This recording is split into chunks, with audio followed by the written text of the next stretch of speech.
Hey guys, happy Tuesday. Yes, hard to believe it's Tuesday already, and welcome to the Fox 5 Live Zone. I'm your host, Guy Lambert. Thank you so much for joining us. Coming up on the show today, President Trump addresses the UN General Assembly, what he had to say that had everyone sitting on the edge of their seats. Hey, did you hear? Let me see. We're a couple of days away from the D.C. Mayor's Arts Awards. LaToya Foster going to stop by to get us prepped for that. And apparently, if the inside of your home looks like this, well, you, my friend, may have a very hard time staying in a relationship. Apparently, that's not the case with this next guy. Why? Because he's married. Tucker Barnes joining us right here on the Fox 5 Live Zone. I missed it. How'd the house look? Well, you're going to have to stick around to find out. Okay. I'll be watching all afternoon. Thank you, my friend. You know, I take my weather on the go, the Fox local app, everywhere I go. So, as you should. Yeah. I can watch you naked, sitting at home on the couch. I didn't want to envision that, but I guess we'll just have to do just that. Okay, there you go. You think about that while I talk about the weather. All right, isolated storms this afternoon. So, Guy, it is the first official full day of fall. Really? Yeah. Oh, that's right. Fall arrived yesterday afternoon. Okay. I just want to say happy first day of fall. It will feel like summer all day today. Oh, gosh. Well, that's a good thing. I'll take it. Mid-80s and little humidity. Got winds out of the south, and maybe we'll get 1 or 2 thunderstorms going this afternoon. So Mother Nature in no hurry to kind of bring in the fall weather, as this is going to be a week here that features temperatures above normal. 72 at the midday hour, and just a few clouds been reported. Nice look there down at the wharf, and you can see we're generally basking in sunshine. Pleasant afternoon. I just want to give you a heads up that as you're coming home, late afternoon, early evening, you got outdoor plans or, school, sports, after school. Golf. Make any sense? Golf, yes. Mm-hmm. Very successful outing yesterday. We want to thank again the Yellow Ribbon Fund. We had a great day out there. You can see a few clouds kind of working through, and some rain showers out to the west. Nothing major going on out there, and I can't even officially call it a front. It's, if you want to impress everybody at home, it's called a lee trough. One more time? A lee trough. Okay, yeah. I'll have to practice that one. Okay, so, impress everybody, with your meteorological knowledge.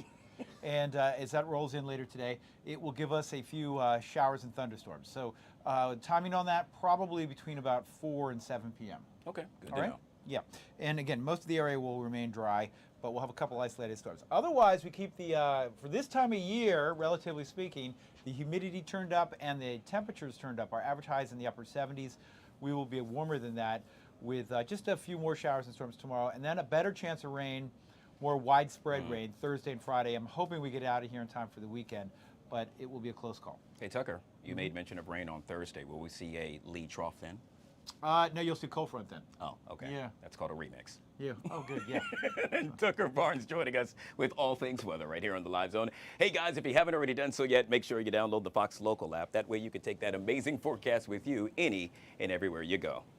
Well, some of the stories we're following this afternoon. Arlington County Public Schools will start a new anti-bullying curriculum for K through 12th grades on October 1st, coinciding with National Bullying Prevention Month. A school letter sent out to APS families says student services teams made up of counselors, school psychologists, and social workers will be delivering lessons on bullying prevention. The focus will be on understanding bullying behavior, understanding identity, and practicing upstanding behavior. Well, D.C. business leaders and Mayor Muriel Bowser painting a positive outlook for the district's economy during yesterday's State of the District Conference. Mayor Bowser said the city is growing economically. Business leaders also say the council passing the RFK Stadium bill shows city leaders are very serious about diversifying the economy. But it's not all good news.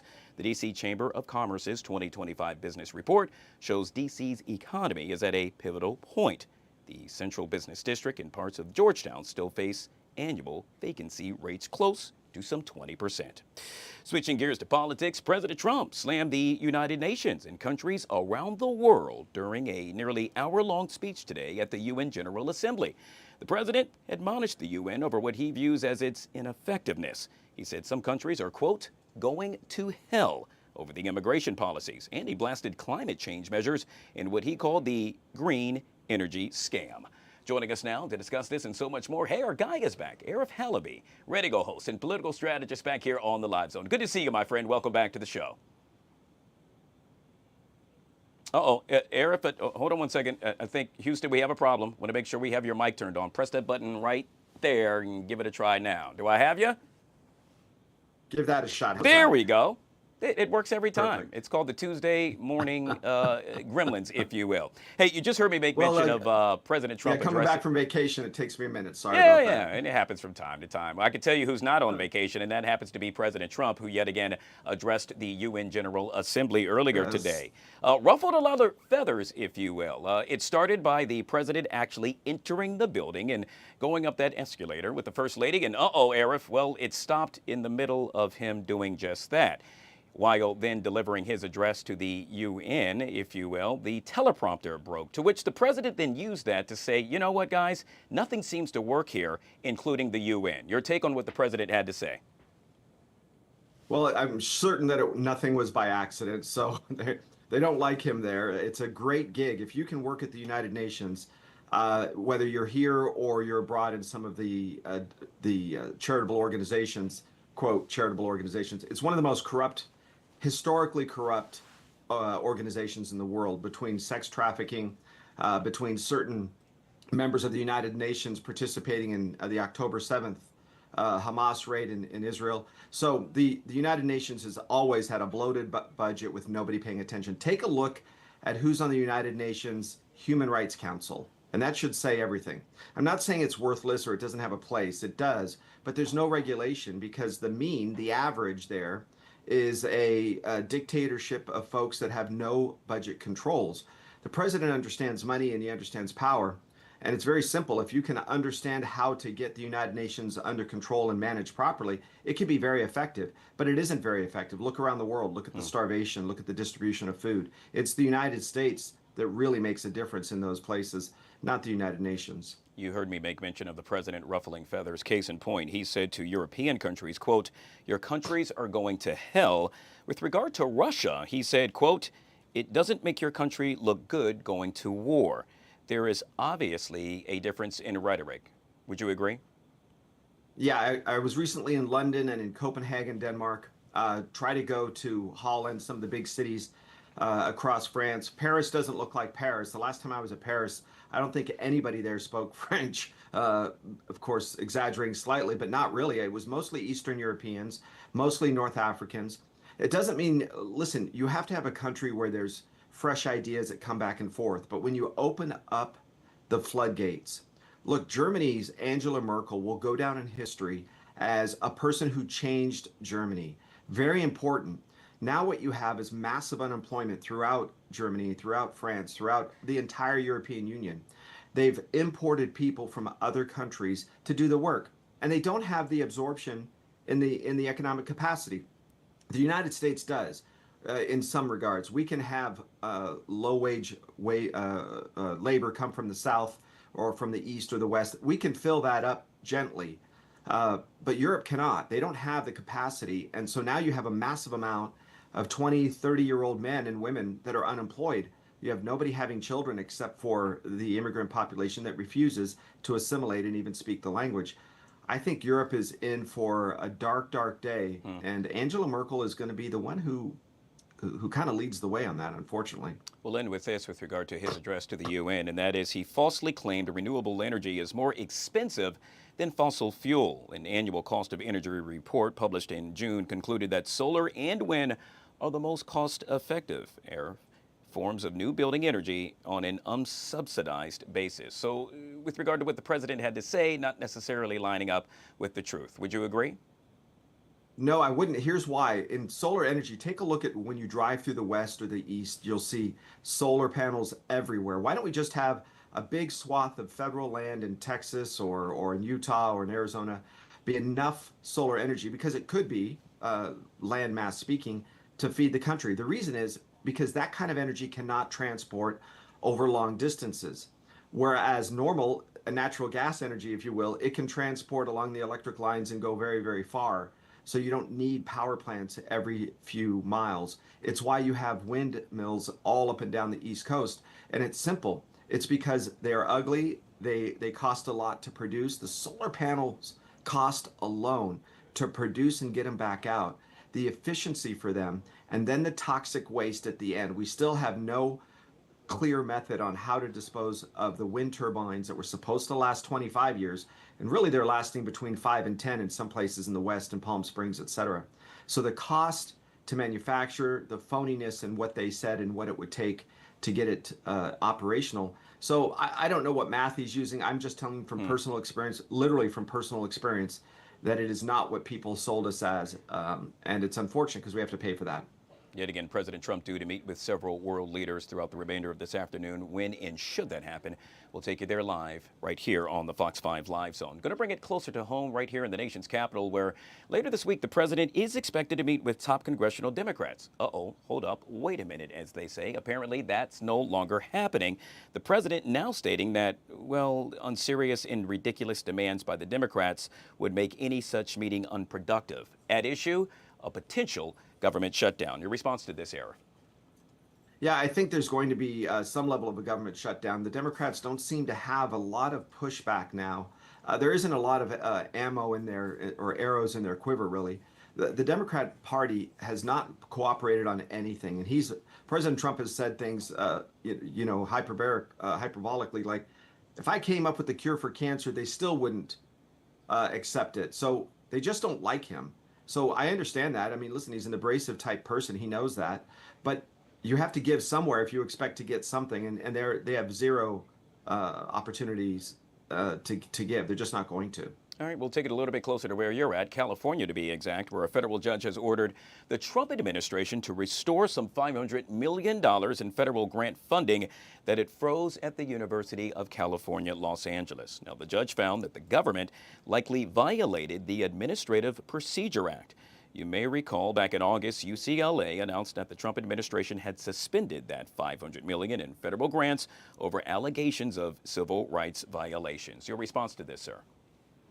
Yeah, my alma mater. Listen, the biggest issue with UCLA and many of the other campuses is, number one, the level of discrimination is off the charts. You have no idea what happens when you walk on campus. You wouldn't believe you're in the right place. They have black-only dorms, black-only graduations, law schools across the West, law schools that are supposed to enforce and teach the law when it comes to their members are having minorities in their own graduations. So it's ridiculous. If we were to say this 20 years ago, you wouldn't believe it. You wouldn't think it was real. The schools have allowed men to play in women's sports. They had men to dress up as girls and swim on the team. So their biggest issue that you're going to have is this was a procedural violation, meaning they'll fix it, they'll come back. The Supreme Court will agree because the president has the right to disperse these funds. He'll make a decision. The federal judge, of course, surprises a leftist judge. It's always the case. And then they'll return the money back to the federal government. Speaking of back, guess who's back, Arif? None other than Jimmy Kimmel. Tonight he will appear back on ABC. Well, the network stating yesterday that nearly after a week-long standoff over the late-night show talk host, they have decided to, well, in essence, bring him back. However, Sinclair, one of the country's biggest owners of local TV stations, said its ABC affiliates will preempt the show. Sinclair said it will air news programming in the time slot instead. I can tell you either way, I'll be sound asleep in bed. Arif, your take? You and me both. But I'll tell you, I happen to know personally 3 people that worked personally with his show and Jimmy Kimmel's show. He's an incredible person. When there was a writer strike years ago, he personally paid the makeup artist, the cameraman, the grips, the gaffers, everybody that worked on his show from his own pocket. He's an incredible person. I think his morality is right on track until President Trump became elected. Something has happened to him. I'm not sure what, but he's still a decent human being. I just think he forgot that his job is comedy and lighthearted, and just before people go to bed, they don't want to be angry about anything. Just crack some jokes. Johnny Carson said it best. That is not your job when you are a late night talk show host. But as a person, as a human being, I can tell you Jimmy Kimmel is a great person. I really dislike his politics. Just make me laugh. That's all I want to do. It's late. Got to go to bed in a minute. Make me laugh. All right, well, you heard it from the man himself. In this case, we all want to laugh, I would say, and I think you do a very good job of just doing that, at least with our last segment. Yet again, we have been speaking with Arif Halaby, political strategist and, of course, radio host. Hey, real quick, Arif, folks want to check you out. How would they go about to do so? Yeah, every Sunday, AM 870, The Answer on the Salem Network here in Los Angeles from 11 a.m. Pacific until 1. Always good to see you, my friend. We'll chat soon. Thanks, buddy. Be well. All right. Well, small businesses are the backbone of our communities, driving innovation, creating jobs, and fostering local culture. But how are they navigating the challenges of today's economy? During this segment, we'll explore the current state of small businesses, from overcoming obstacles like the supply chain issues and labor shortages to leveraging technology for growth. Joining us to discuss just that is Dave Charest. He is the Director of Small Business Success for Constant Contact, and he's joining us right here on the Live Zone. Dave, good to see you, sir, and welcome to the show. Thanks so much. Great to be here. Excited to talk to you today. Yeah, let's jump right into this. I guess first and foremost, what's really happening, Dave, on Main Street? Do tell. Yeah, some interesting things. So every year, Constant Contact does this report. We check in on the state of small business marketing, and we just really want to see how people are faring at this moment and how they're, approaching their marketing efforts. And I think some of the big things, I would say, three big takeaways we see from the report this year. One, of course, there's some economic pressure going on, right? This is really shaping how small businesses go to market. And I think, even in this instance, I'll dig into this a little bit here, is, once again, we just see how resilient small businesses are, right? So almost half of them have adjusted their prices if they need to. About 40% have really looked into the opportunity of finding new suppliers for what they're doing. And then what's interesting here is that 75% of the people that we spoke to have really adapted what they're doing from a marketing tone perspective. And I think what that means is that they're really communicating with their customers, right? They're letting them know where they are and what's happening, and so that those customers can kind of come along with them on this journey, right?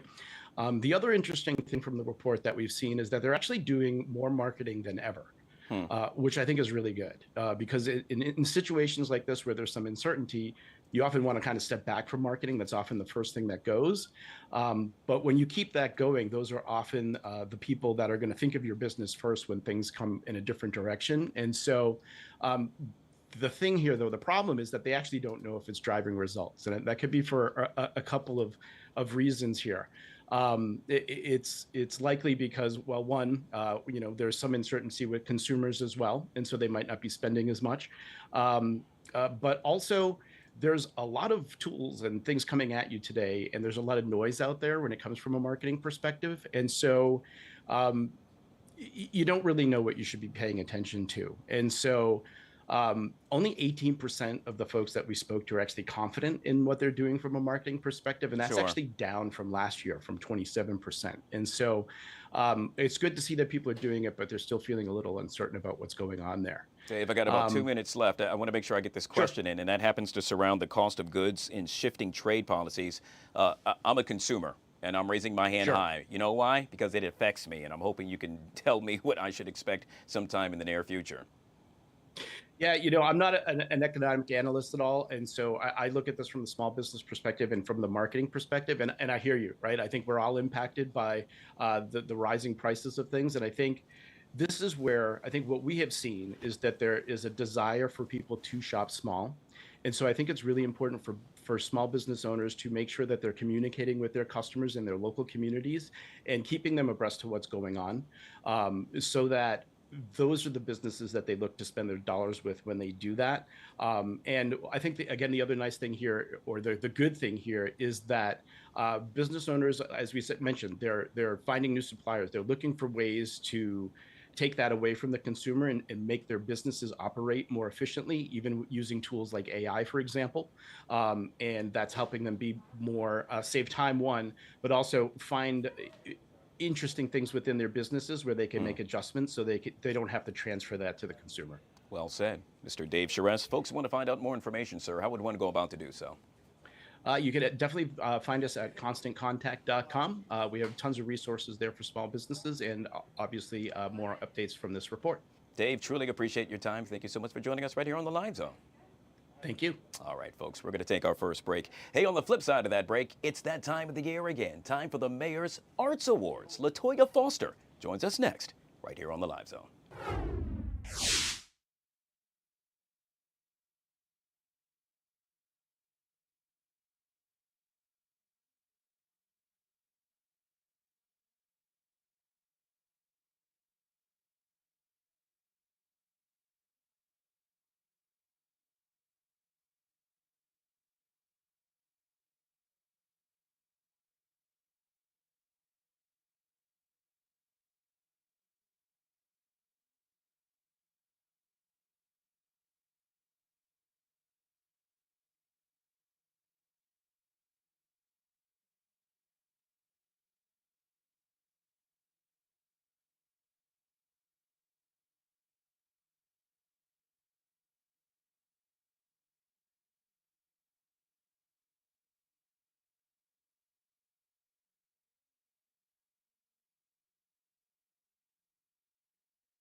All right, guys, back here on the Fox 5 Live Zone. I am so giddy. Why? Because it's that time of the year again. Time for the Mayor's Arts Awards. Oh, excuse me, the 40th Mayor's Arts Awards. It shows how successful it's been. Yes, it's actually taking place this week, and well, don't let me tell it. I don't do it as well as my friend does, and I'm referring to none other than OCTFM Director and DC Film Commissioner Latoya Foster. Latoya, every time I say your title, I get tongue twisted. But you got it. I As did. a matter of fact, you might do it better than even some folks around here in the office. It's always good to see you, my friend. I am so excited about this. Yet again, set to take place September 25th. It's at the National Theater, as we have to say, Yes. taking place on the 25th. And for people that have not had the opportunity to show up and take part in this, I should just say you got to do so. But yet again, you can do it so much better than I can. Oh my goodness, Guy, first of all, thank you for always giving us a platform and an opportunity to promote all of the great work and investments and resources and programs and events like this that Mayor Bowser is putting on for the residents and everyone here in the city. Whether you are a DC resident or if you are a visitor to the city, we want to see your face in the place, and this week is no exception to the rule. We're embarking, Guy, on the 40th annual Mayor's Arts Awards. 40 years of arts, culture, and entertainment here in the capital of the world. So we are doing it at the National Theater. It's a very exclusive event that everyone should want to make sure they're marking their calendars for. And the National Theater was chosen as a result of a significant investment that Mayor Bowser made in her fiscal year 26 budget to ensure that theaters around the city had the resources to revitalize, get a little facelift, and National Theater just happens to be one of the three: National Theater, Lincoln Theater, and the Howard Theater. So we are so excited to be downtown this upcoming Thursday, and let me tell you about how diverse the performances are going to be. Oh, Guy. please do. We have everything from gospel to go-go to opera to the Washington Ballet. And you know, I like to say, this is one time you're going to be sandwiched in between Blues Alley and Black Alley. Now, you can't beat that. You can't beat that. You are so correct. What you gonna do with that, Guy? Seriously. You won't do. And there's going to be a big tribute to Blues Alley. It is their 60th anniversary, so Mayor Bowser will be giving them a big award this year, and it's just going to be an amazing event. Grammy-nominated jazz artist Eric Roberson will be with us. Washington Ballet was just recently added to the lineup. Denise Graves, opera singer, renowned opera singer. She could not be with us. She's coming back to D.C. from Paris, but she is sending her best protege, as she has told me, in Simone Harcum. So we are just so excited, all of the arts and culture and entertainment. And then I should have kept it as a surprise. No, forget the surprises. I got to tell you, I'm bursting at the seams. We also have, straight from the MTV Video Music Awards, Malik the Dope Drummer. I mean, it's going to be an amazing event, Guy. You don't want to miss this. Yeah. Not only do I have it marked on my calendar, I already picked out my outfit. I will be there once it gets underway. That's what I'm talking about. Now, you know, now, you always come dapper, always. But for everyone out here watching today, it is a formal affair. We want you to come in your formal attire. We want you to come see and be seen. We want you to walk that red carpet. We want you posing for the camera. We want you like this all night. You know how we do. Is that how you do it? I use this one, so yeah. And normally I'm like this. You know, Hey, Latoya, that's how we want to be all night. Real quick, I saw that you were having one of my mentors there, and it just really lit me up and made me smile from ear to ear, and that is the one and only Donnie Simpson. The one and only Donnie Simpson has agreed to present an award. Can you believe that? We're bringing Donnie out of retirement to come out and join us for the 40th annual Mayor's Arts Awards, and we couldn't be more thrilled. And there are a lot of surprises with the presenters, quite frankly. Lots of names that you're going to be very familiar with, and it's just going to be, you know, as Mayor Bowser always puts together, a family affair, seeing people who you haven't seen in a long time. We're going to catch up, we're going to smile, we're going to flick, flick, flick. You know what we do, Guy. It's going to be a great night. It really is. Yeah. I cannot say it enough. And of course, As exclusive as it is, Guy, it's free. It's free again. We are giving you the opera, the ballet, gospel, go-go, black alley, blues alley, jazz. You're getting it all under one roof, one night only for free. But you must RSVP at dcmayorsartsawards.com. Latoya, I got about 2 minutes left, and I really want to make sure we touch on this, and that is why it matters. A little birdie whispered in my ear that the creative economy in D.C. generates, get this, $15 billion, and I'm saying that with a B, That's right. $15 billion per year. Yes.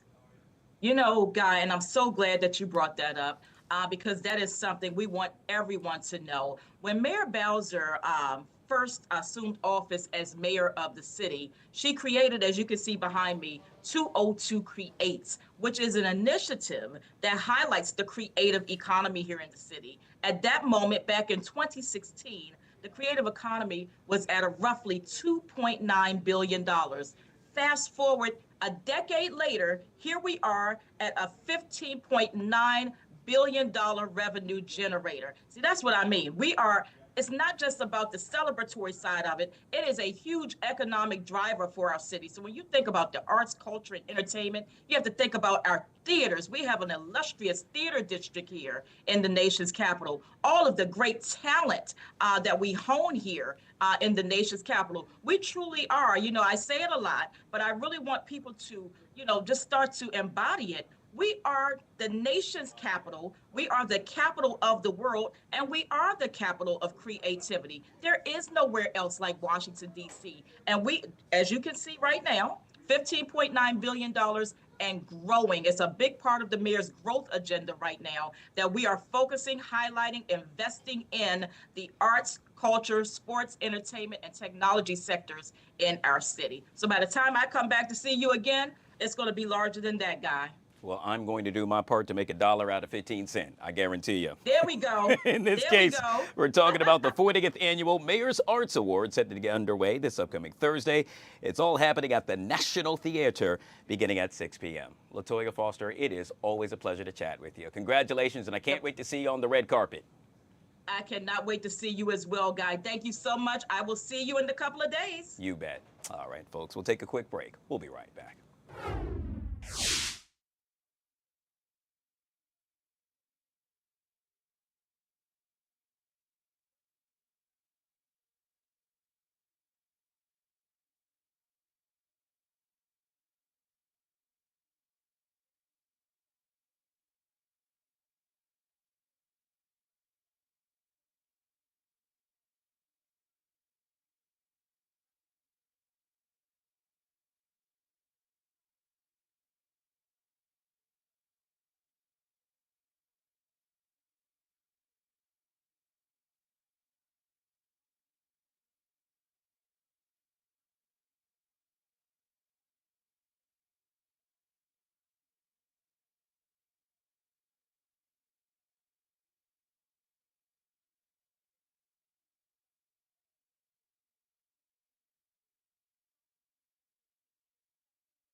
All right, guys, back here on the Fox 5 Live Zone. It is now 31 minutes past the top of the hour. My next guests really need no introduction. Why?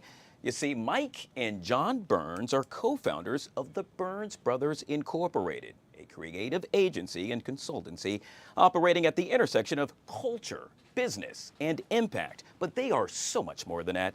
That's because they are also staples within the DMV. Now they are co-authors of a new book entitled The Continuum of Change, a blueprint for impactful leadership in connection. I should make mention it's co-authored by Megan Davis, a veteran writer and editor. Now this book is part biography and illuminates a practical framework for transforming relationships, organizations, and communities through intentional action drawn from lived experience. And with that, I give you Mike and John Burns. Good to see you, my friends. Welcome to the show. Great to be here. Thank you so much. Good to see you too, my brother. Hope all is well. I got to tell you, I am just so proud of what you all have been able to do. I was in Atlanta this weekend hosting an event, and I made mention that I was from D.C., and the first thing that person of high stature said to me is, "Oh, do you know the Burns brothers?" So you guys are worldwide. Thank you for that. Yeah, well, congratulations yet again on all your success. And now, but wait, you're doing bigger and better things. You guys are now authors. How did this all come to be? You know, it was interesting. We always knew that there was power in storytelling, and that John and I had not just a unique background, but really the people we've interacted with on our journey. We thought their stories were absolutely powerful. And if you put that in combination with just everyone's in a place and time where they potentially want to see change, but often feel like they have no power in creating change. So we just figured that we take our journey, that we take the journeys of others, and that we lean into this idea of really trying to help people create change in areas and in moments that they can control, and then partnering up with a great friend and amazing writer, Megan Hill, to ultimately bring everything together. Yeah. John, I want you to elaborate, because I don't think I gave you the proper introduction. And what I mean by that is, when I say the Burns brothers, or you say that right here in the DMV area, you just think of two guys that are doing amazing things and that are so connected. What is it exactly that you all do? Yeah, no, I can definitely give you an overview. And thanks again, Guy. I mean, for the Burns brothers, it's more of a holding company. So we have a number of different businesses that ladder up to that large organization. So we have a hospitality company. So we own a private membership club here in DC called HQDC House. We have our second location in the brand new city outside Nairobi, Kenya, called Tattoo City. We have a restaurant in DC called Kata. We're opening a coffee and cocktail lounge next month called the Nomad. And we also have a large scale event production company called Styled by the Burns Brothers. We do concerts, award shows. We did a lot of the cultural events at the White House for President Biden. We've done a number of large scale concerts on the National Mall.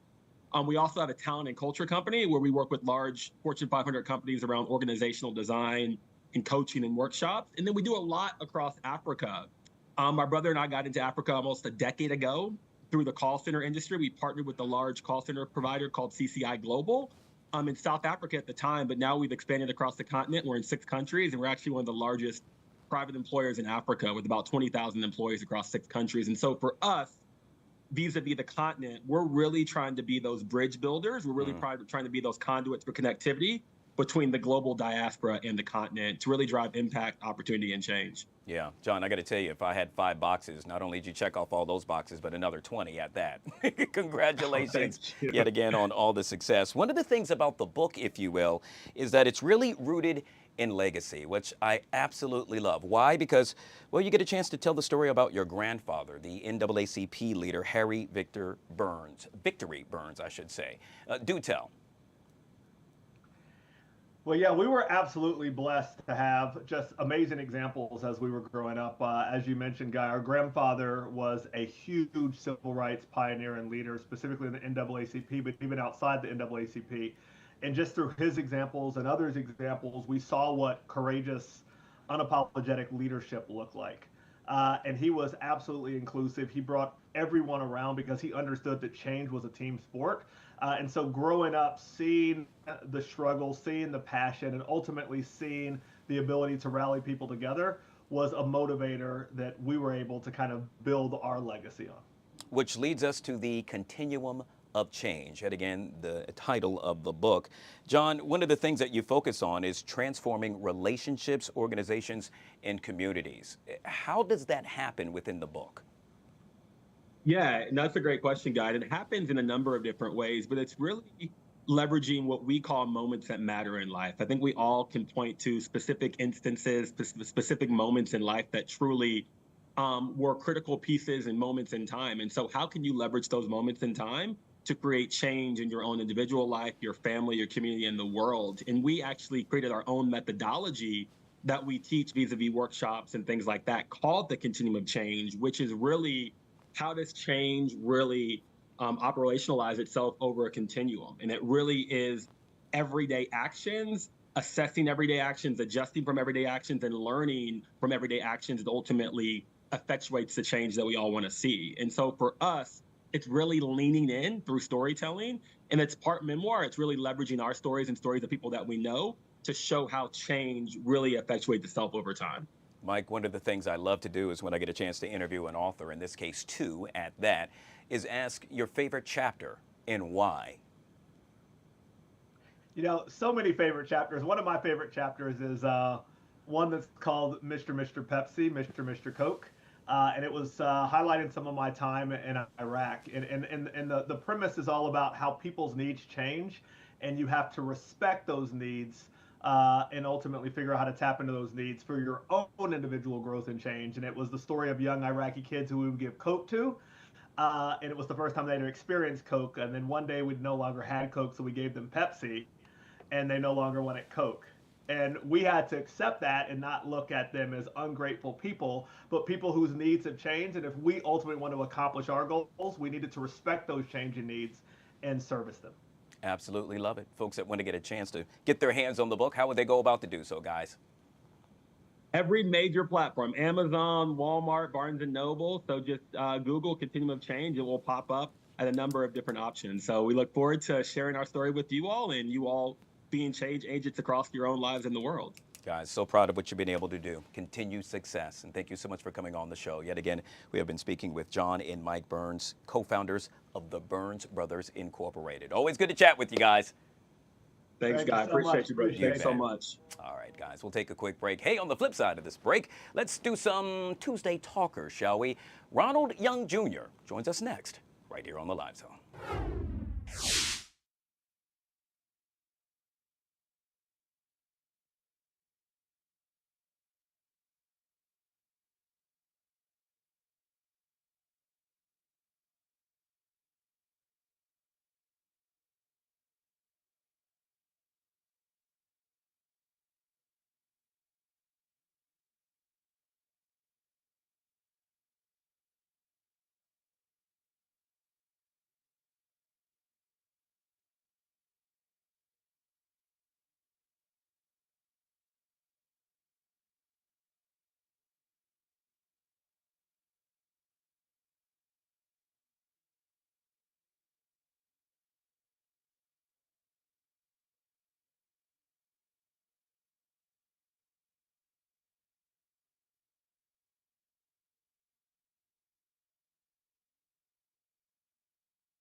All right, guys, back here on the Fox 5 Live Zone, one of my favorite segments with one of my favorite people. You know this guy, you've heard him, you've seen him, and well, now he joins us right here on the Fox 5 Live Zone, referring to none other than Ronald Young Jr. Can't forget the junior part. Can't forget the junior. Of course, it's important. Audio producer, storyteller, host. You've heard the podcast, Leaving the Theater. and he's, well, not leaving us at least for another 5 or 6 minutes or so. What's up, my friend? Good to see you. Good to see you again, man. Good to see you as always. Oh, yeah. I got a couple of movies I want to talk to you about. Let's go. Real quick, I saw The Long Walk yesterday. Yes. It was good until the end. Yes. Left me hanging. I felt like a nothing burger of a movie, and it definitely let you down at the end. But, I mean, the premise was so solid, but then when you realize there's only going to be one person left, the dread started to increase, and they did not stick the landing, which made it tough. Yeah, you hit the nail right on the head on that one. And I have yet to see, was it Him? Him, yes. Which is not a Jordan Peele movie. It's not. It is produced by Jordan Peele. He did not write and direct it. Everyone thinks he wrote and directed. They're like, oh, I got to go see him. I'm like, you're going to be very disappointed. But no, I didn't see it because I'm too squeamish. I saw the previews for it. Yes, when they're hitting that guy in the face with the football and his face, I'm like, oh, no, this isn't for me. And there's like all the jump cuts and people with horns and all that. I'm like, oh, no. This is not a Ronald movie. By the way, I owe you an apology, sir. You are a movie critic extraordinaire. The last time you sat right here in this seat, we talked about Superman. And I said it was the most cheesiest thing ever. I couldn't stand it. To which you said, Guy, it's supposed to be that way. Yes. Everyone I have spoken to since then who's not a movie critic said you were right. Yes, I'm vindicated.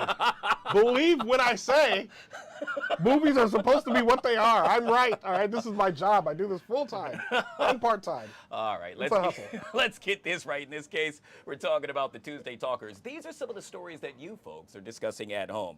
So, Ronald, do you have a lot of clutter in your home inside? Right this moment, yes. Uh-oh. But it's not, it doesn't look like that picture I've seen. It doesn't look like that. It's not that bad. Well, according to a newly released study, clutter makes you less attractive. The survey reveals you need to clean up your act or risk killing your relationship. 62% of the ladies saying that their partner's chaos drives them crazy, compared with 50% of men. By the way, the same study found that almost 70% of partners are hoarding clothes that don't even fit anymore. No, that's accurate. Guilty as charged. Yes, me as well. Your body continues to change over the course of your life. So when are you supposed to go through and do the inventory that actually gets rid of all of the things that you're not going to wear anymore? You know, when do you actually do that? I have a closet full of clothes, and I've been wanting to clean my closet for months now. And every time I open the door, I'm like, I'll do it another day. So when do you actually do it? Can we all agree on a date that we'll all just do it together? Yeah, and then we're all going to fail and not do it on that date, I guarantee you. We'll like watch him or something. For me, there's this one particular shirt I have, and I mean, it has a couple of holes in it. That's how long I've had it. Yeah. But any and every way I could find a way to hide that hole or those holes by wearing a certain jacket, I'm going to do it until the end. There you go. But that's different from a shirt not fitting. You basically can't let it go, but take it to the tailor. Let him fix it up. Throw some patches on there. You'll be all right. Yeah, okay. So he says. We're talking about grandmas. In this case, we're talking about soon-to-be grandmas and expecting dads, get this, want to be thrown baby showers as well. Can you believe it? Oh, my gosh. According to a newly released study, apparently more and more grandmas say, hey, you know what? I contribute too. One of the issues or reasons is that, well, the grandmother plans to be the secondary caretaker of a newborn. With regard to the guys, they say, well, we're expecting dads and we should jump on the shower bandwagon as well. After all, we too contribute. You believe in this? No. No. The other thing is, if I did believe in it, just do it all at once. Yeah. Just do it all at once. We'll have a 3-part baby shower. We'll have segments for each one of them, and we'll all be in one room. I'm thinking about myself. I don't want to go to 3 separate baby showers now, and everybody's mad at me because I didn't go to the grandfather or the dad baby shower now. What? Yeah.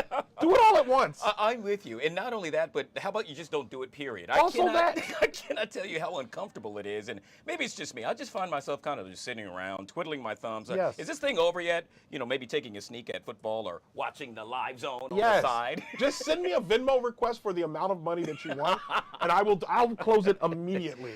Like $500, yes. Just I don't want to have to come. I wonder how many people at home right now are looking at us too and saying, those two heathens.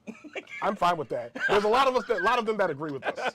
You'll see. Oh gosh, if only we could live forever, as Kanye said, forever, ever. Well, we all know that's not the case, according to well, okay, the old Kanye, not the new Kanye. Okay, cool. Yes. Let me get it straight before I get canceled. Listen, in this case, we're talking about ways to help us look younger, or shall I say, not look older. Apparently, it all boils down to posture. Now, according to this newly released study, one of the main reasons we begin to age, if you will, in this day and age happens to be because of what I'm doing now. And that is, you see how I'm holding my phone right here and I'm kind of like slouched over like that? Guess what? That's not really good for your neck, and in anything, it adds wrinkles to your face. I'm trying to figure out how this is adding wrinkles to my face. I guess we'll figure it out eventually. Not only that, but apparently also when you're sitting at your desk, hey, let's take a shot of this. You see how I'm wiggling my feet like that? Oh my God! You sit at your desk and you do that? Yeah. Well, that also ages you because that's what the study says. Where's the study from? Who did this study? Out of Harvard University. Oh, Harvard. I trust them too. Yikes. Yeah, so are you doing any of that? And I do all of that, obviously. Like, immediately, as soon as you said posture, I was immediately like, oh no, I am slouching. I'm not even holding the phone. Yeah. But I'm still looking down. Yeah, so you it's see like, right wow. there? Yeah, that's right. You're getting older already. That's the aging happening. It's happening right in front of you. You know, I have found we're going on year 2 of this show, and I hold this thing a lot. I'm always on it. I'm always bending over. I can tell the difference with regard to my, neck cramps all the time. I'm seeing a chiropractor. Nice. But the bottom line is that we have to do what we can in order to make sure that we remain healthy on a daily basis. I think if you stretch and you're seeing a chiropractor, go for walks, you'll be fine. Yeah. Just like leave your phone at home when you go for your walk. Yeah. Don't be like on your phone walking. Well, that's me too as well. There it is. And then I almost risk getting hit by a car. Occupational hazard. Ronald Young Jr. joining us for our Tuesday Talkers. Hey, you working on anything? I am just continuing to work on Leaving the Theater. I have a live show that I'm working on called Heartbreaker. Tickets are going to go on sale soon. I'm very, very excited about that. It's just talking about my love life and 3 particular relationships I've had that have kind of defined where I am in love and life right now. So I'm really excited. This is like, I'm kind of breaking news right now because we haven't even started putting stuff out, but we've booked the date. I'm very, very excited. Congratulations, my friend. Thanks, man. I cannot wait appreciate to it. check it out. Yeah. You're welcome Ladies to and come. gentlemen, he needs no introduction. He is the man. I'm referring to Ronald Young Jr.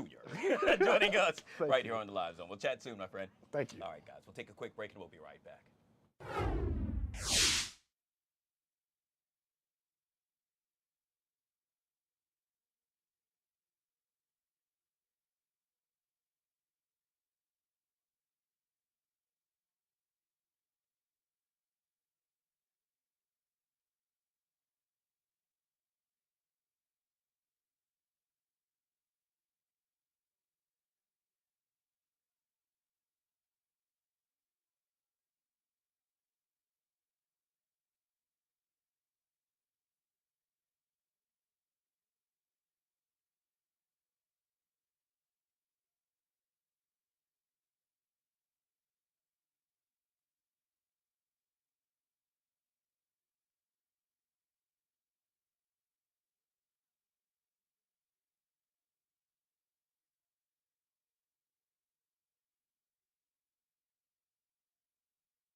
All right, guys, back here on the Fox 5 Live Zone. Well, if you haven't heard, let me be the first to tell you. Child Passenger Safety Week is now upon us, a time in which each of us can do our part in order to make sure every child gets from point A to point B safely. Now, Chevrolet and Safe Kids Worldwide have partnered to remind parents and caregivers of the simple steps they can do in order to prevent tragedies.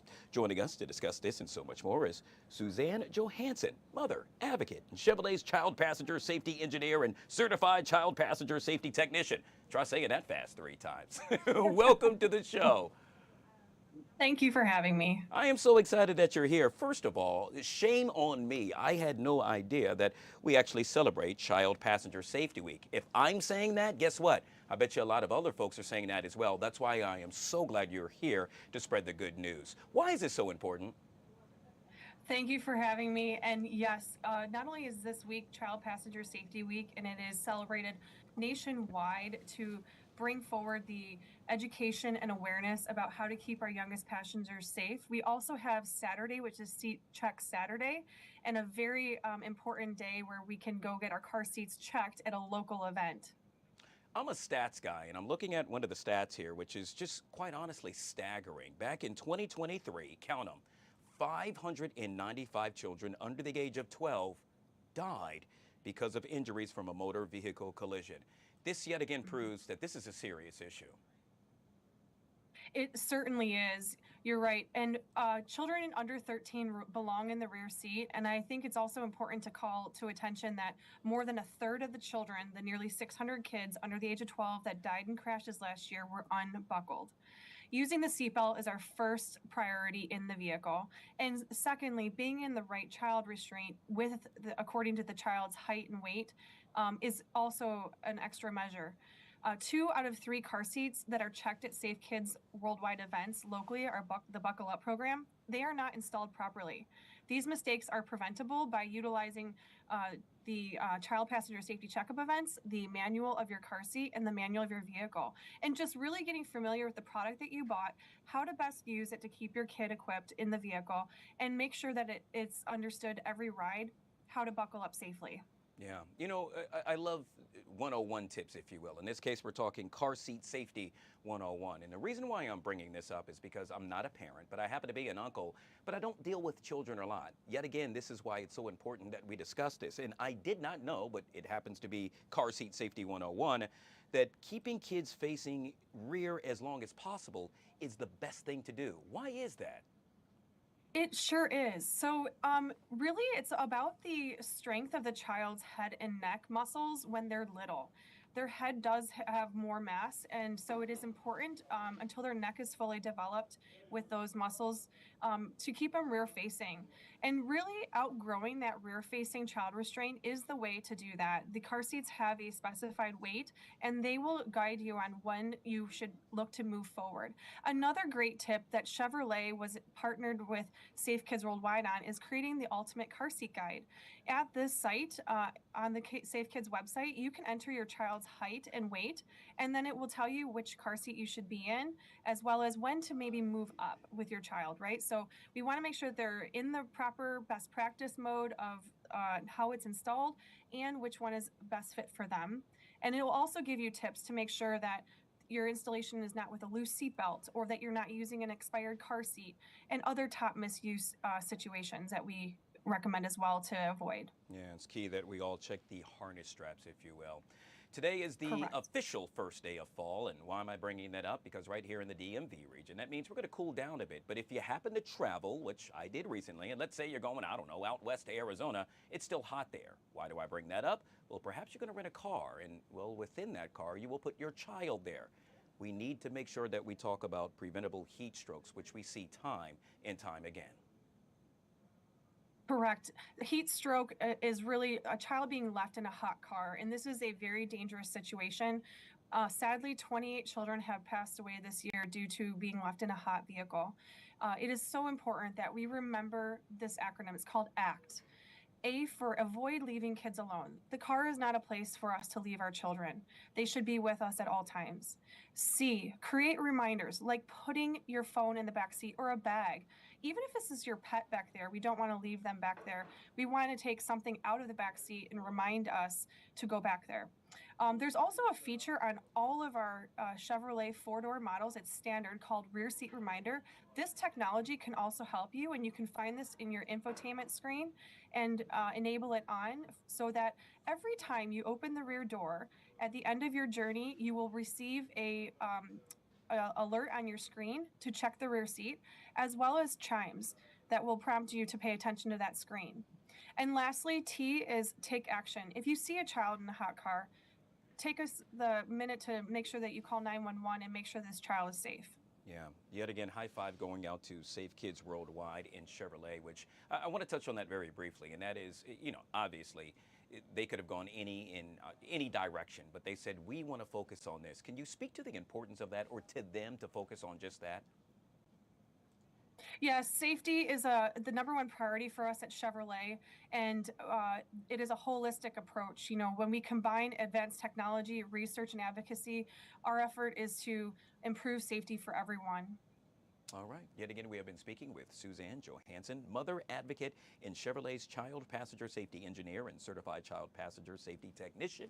Truly, truly a pleasure. Thank you so much for coming on the show. Thank you. You too. You bet. All right, folks, we'll take a quick break. We'll be right back.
All right, guys, back here on the Fox 5 Live Zone on a Feel Good Tuesday. I always enjoy this time of the week. Why? Because, well, I get a chance to chit-chat with this next guy who apparently is still fixing his camera.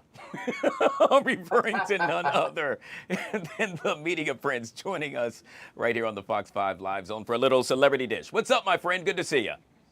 Hey, I thought I had like 2 seconds left, but you caught me really fast. But hey, guys, we are live in the zone. We are live in a major way. Hey, in all fairness, it's my fault. I said I was coming to you at 1 o'clock. I know, I came 2 minutes early, so I'm early for once. How about that? Hey, let's jump into this media prince. When it comes to P. Diddy, I thought I told you that he won't stop. In this case, his lawyers aren't stopping. What am I making reference to? Well, they're trying to get him out of prison or jail or whatever you want to call it. In this case, lawyers for Sean Diddy Combs argued yesterday that the artist has been punished enough and urged a New York federal judge to sentence him to no more than 14 months in the slammer for his conviction on 2 prostitution-related charges. Lawyers also said he began teaching other inmates essential skills in business management, entrepreneurship, and personal development. Perhaps that last one I would skip personally, but what say you about all of this, Media Prince? You know what, when I first read this story, I was just like, well, my brother might just need to, stay in jail, pay a little bit more of a debt to society. But then I started to think on the flip side, thinking about he already paid Cassie about $20 or $30 million. Then he's already been in jail for some time now. I was thinking maybe he might have paid his debt to society just off the basis that he's already paid millions to the victim of which these cases were based upon. And then he's been in jail for basically this whole year. So, and on the flip side of understanding where the victims may be coming from with wanting him to stay in there and maybe rot in there, I also saw the flip side to what he has already done and conducive to this whole prosecution. So I'm like 50-50 in those aspects. So I'm hoping I understand where the victims are coming from, but I also understand the other way of where the lawyers are painting the picture from. Because in reality, it may make you think like, well, he did pay Cassie millions. She sued him, but she took the millions.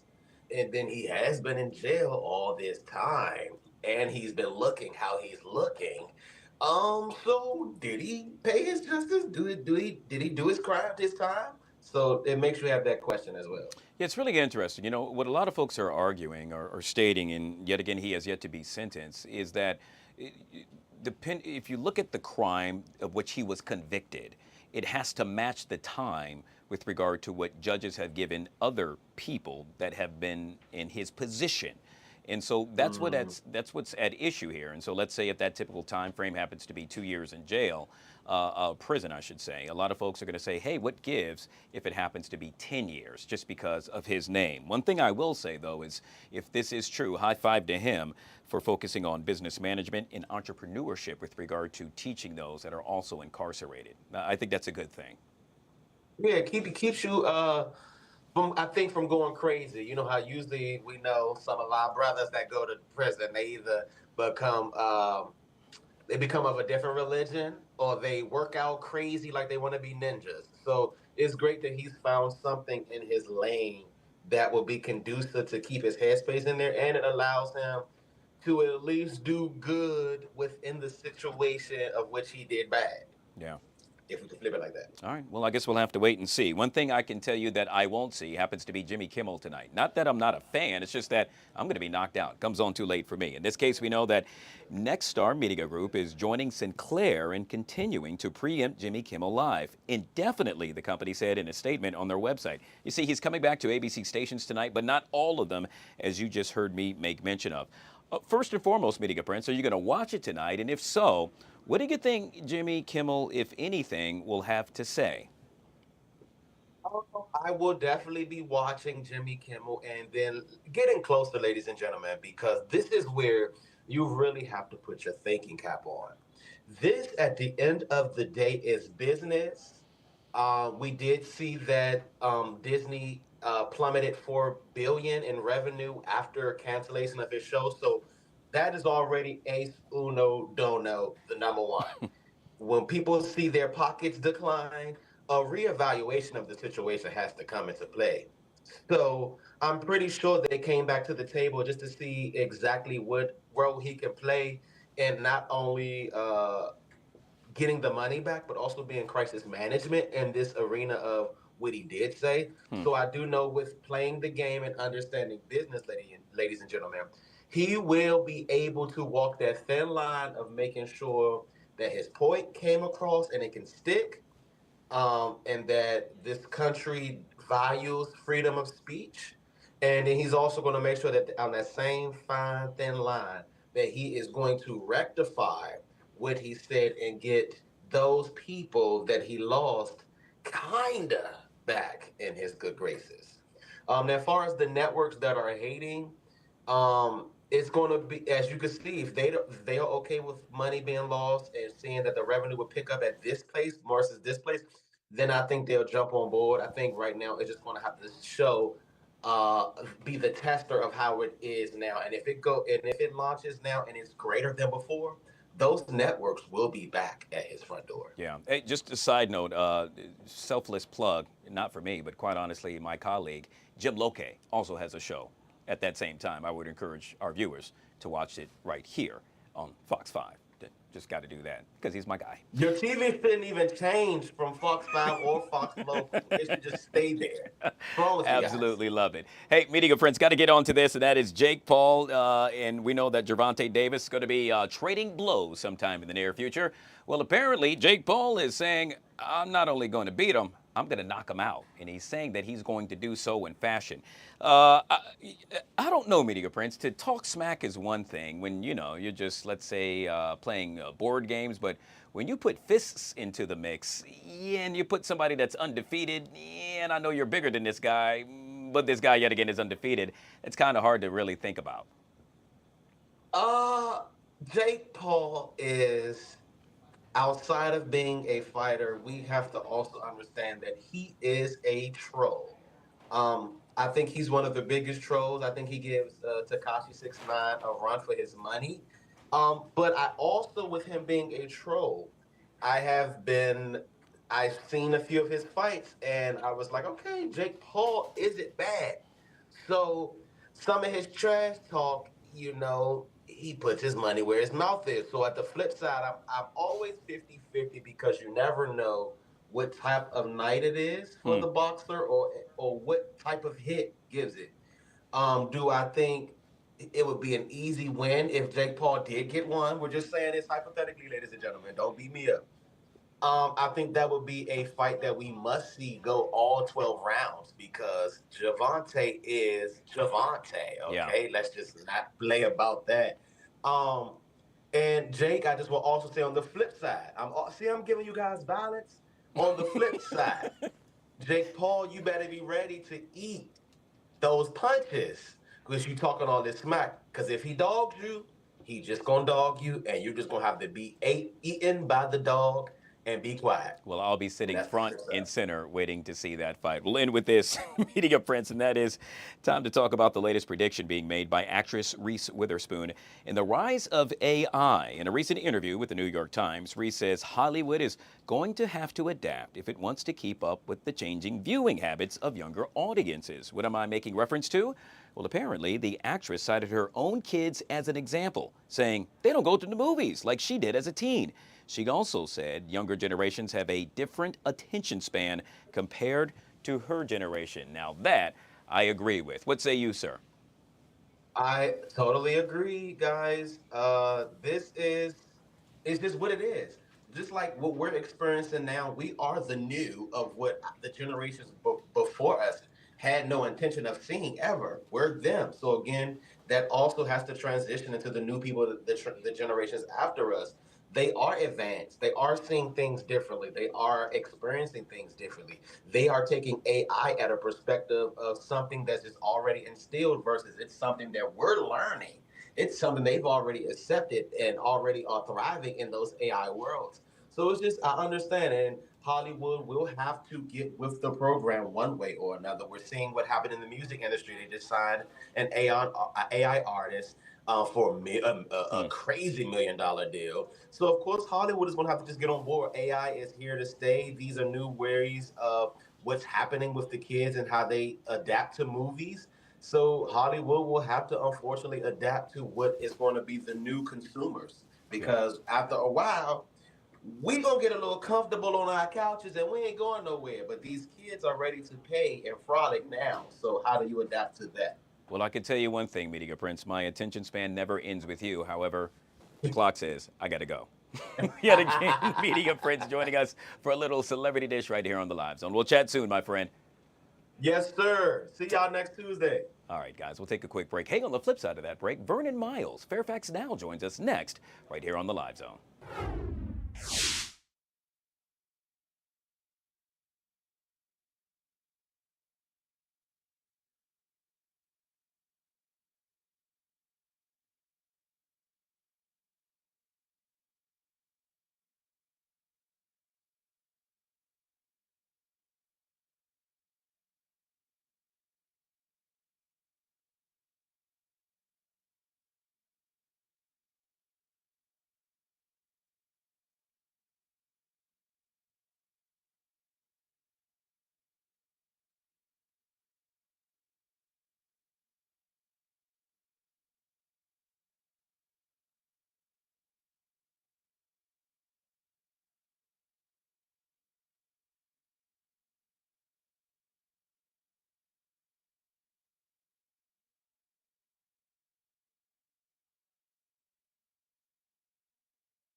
All right, guys, just like that, back here on the Fox 5 Live Zone, time to go over the river and through the woods to Fairfax County we go. And if that's the case, hey, my guy is back, Vernon Miles. Fairfax now joining us right here on the Live Zone. Good to see you, my friend. Hey, thanks for having me. But of course. All right, Vernon, let's jump into it because we have a lot to chit-chat about. In this case, we're discussing a story I saw yesterday, and I really wanted to make sure we address this, and that is police investigating a fatal shooting in the Woodlawn area after a car break-in report. Do tell. What's the latest on this? Yeah, this was unfortunately, police are still investigating this. This was an early morning shooting in Woodlawn. This was last Friday. There was a report of a car being broken into, and then at some point after that, a body was found in the parking lot.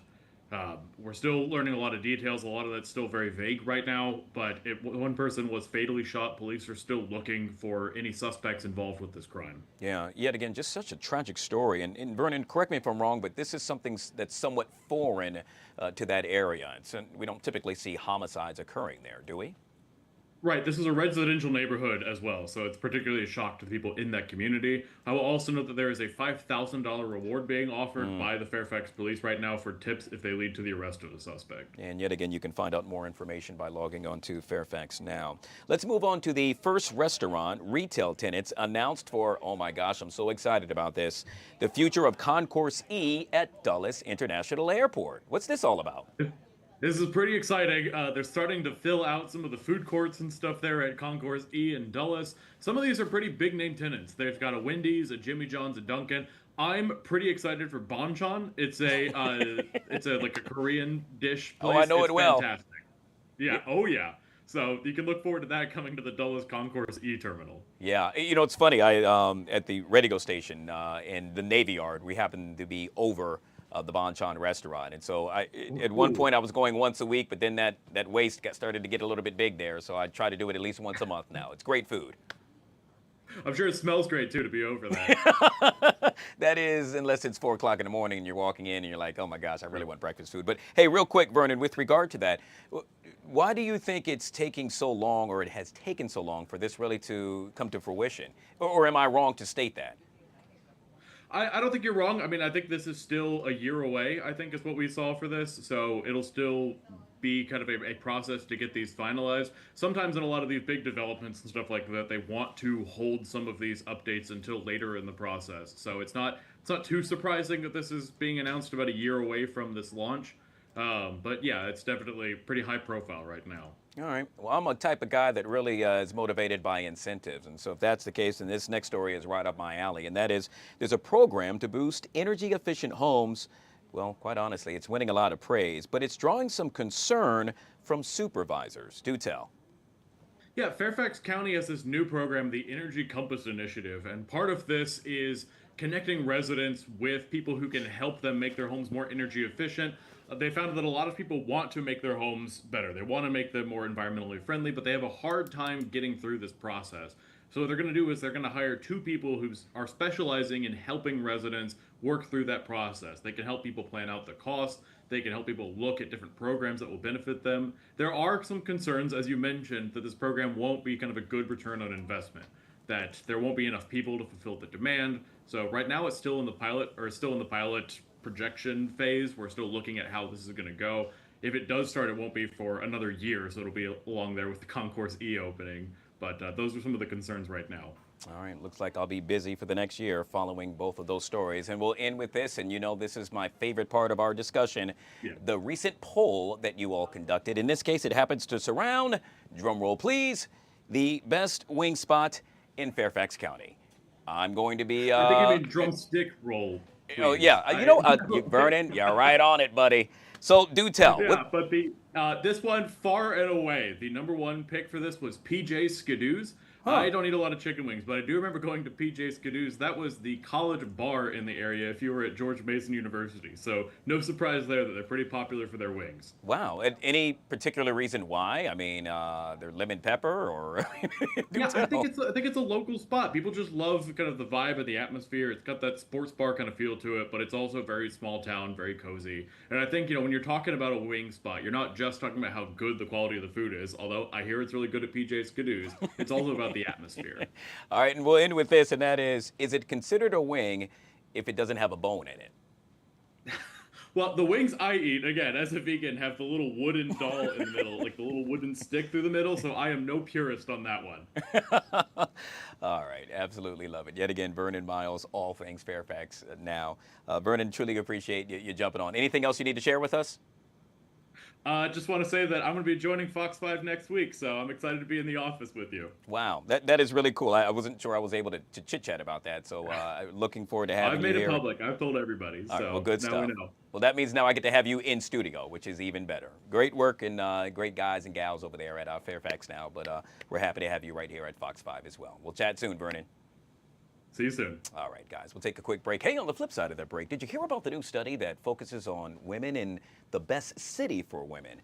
That, according to Wallet Hub, they're going to tell us what that city happens to be. Chip Lupo joins us next, right here on the Live Zone.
All right, guys, back here on the Fox 5 Live Zone. Going to take you up the road to New York City, the UN to be exact, where the UN General Assembly now discussing all things surrounding the Middle East. Let's take a look in. And allow for humanitarian access and release hostages. And we have faced disinformation campaigns. However, these campaigns will not deter us. We will continue our efforts in cooperation and partnership with Egypt and the United States of America. We are firmly convinced that peace can only be achieved in our region through a firm position from the Security Council, from accepting and tolerating the occupation's crimes,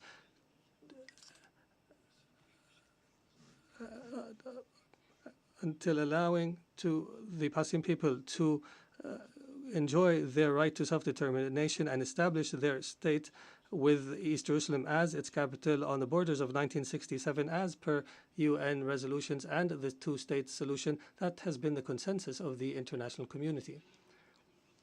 We appreciate the role of states that have recognized the state of Palestine. There is no doubt that such recognition is morally important because it sends a message that violence and more violence will not succeed in liquidating a just cause such as the cause of Palestine, and we urge more states to recognize the state of Palestine. We believe that instability knows no border and that humanity's destiny is intertwined. Therefore, Qatar has continued its diplomatic efforts to contribute to the settlement of other crises, such as in Ukraine and wars in Africa. And our persistence have continued with partners in Africa in order to draft peace agreements. Most importantly was the... Yet again, we were taking a live look into the UN General Assembly. Actually, a number of world leaders addressing that assembly throughout the afternoon. We will continue to keep a close eye on that right here on the Live Zone. In the meantime, I want to talk about a recent study.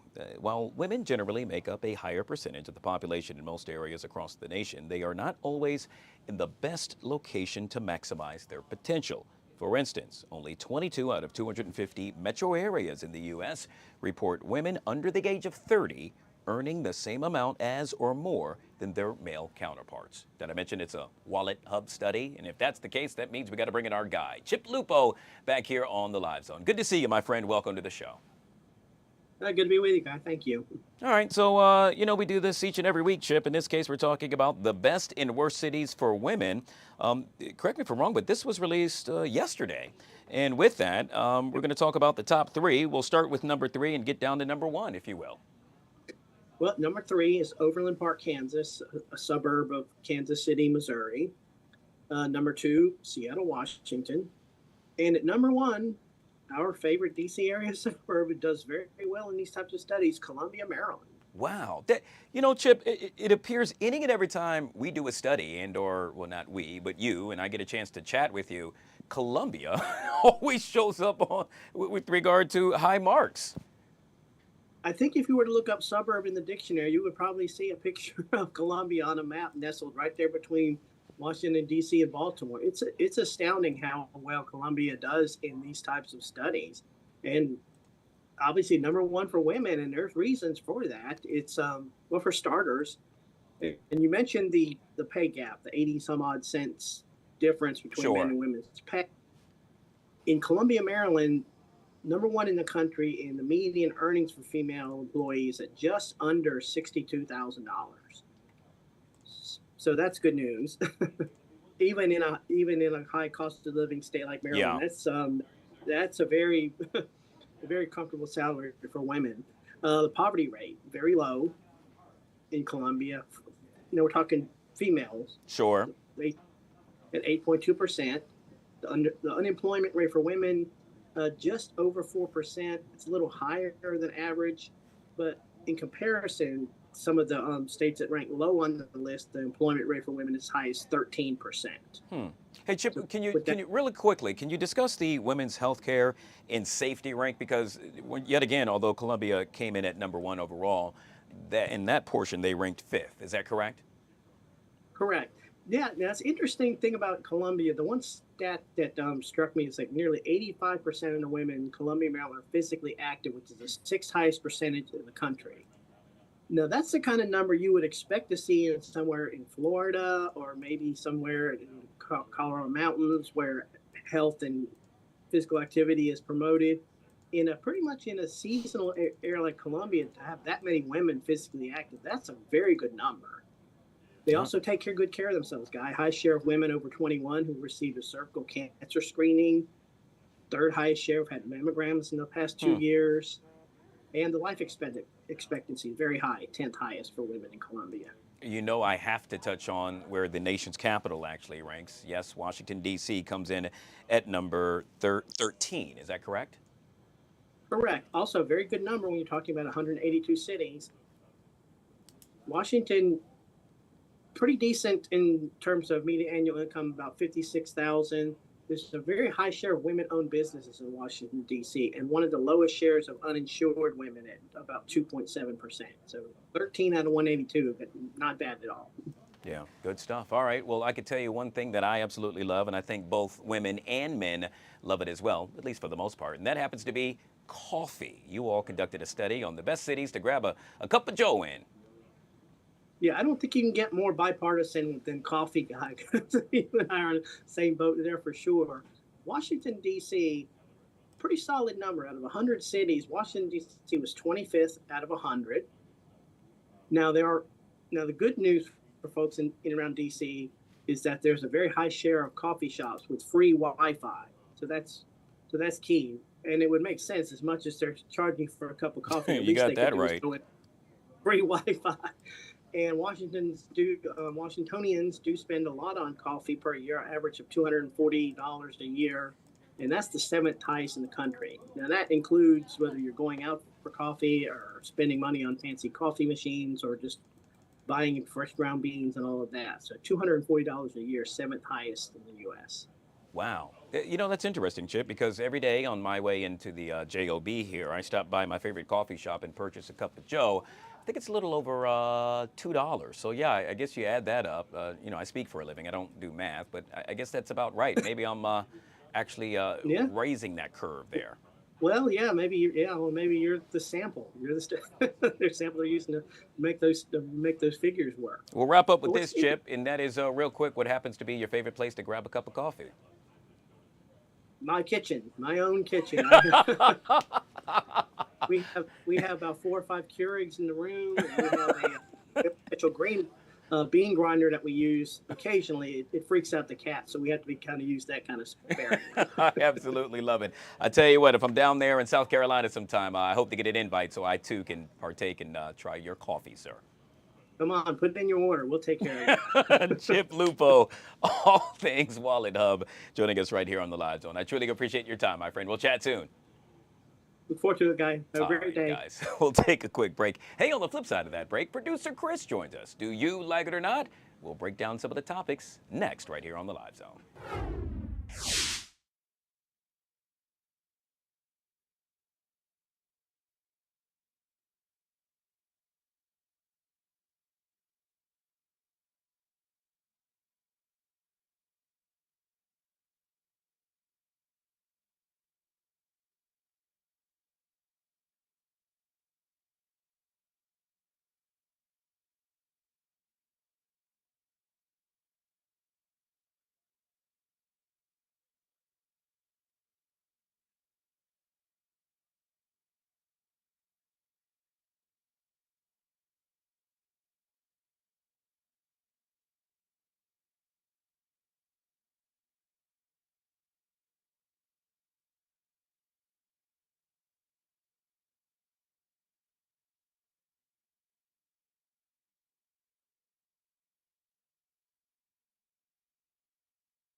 All right, guys, back here on the Fox 5, the Live Zone. Look who walked into the building. None other than Chris. Do you like it or not tonight at 7:30? But he's going to give us a preview. Yeah, well, it's actually kind of a rewind because we had so much fun last night when Guy joined me as my co-host that we ran out of time and I had a bunch of stories left over. And one of the ones that I wanted to share last night kind of tied in with what you were just doing. We're talking about vacation because Jim Loke enjoying one of his own. And he took us along for the ride via Instagram. Take a look.